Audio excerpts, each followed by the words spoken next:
Hello iPhone users, this is the second part of exploring the symbols on your keypad. Right, for that now you have to tap on any keyboard area and go to the 1 2 3 option, and we're continuing.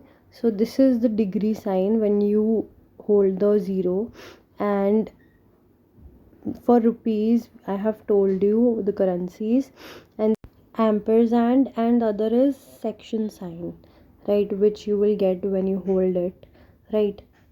The one is the and, the other one is actually referring to a specific numbered section or a paragraph within a legal or a formal document, right. Now this is the slash and the slash or the forward slash, right, which is just right away there.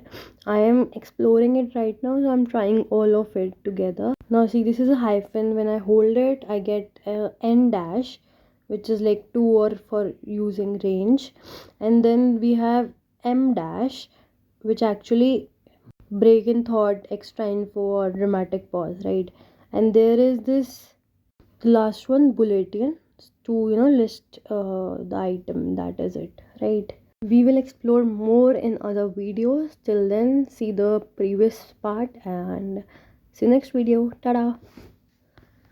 Also tell in the comments which symbol you use frequently among the mentioned.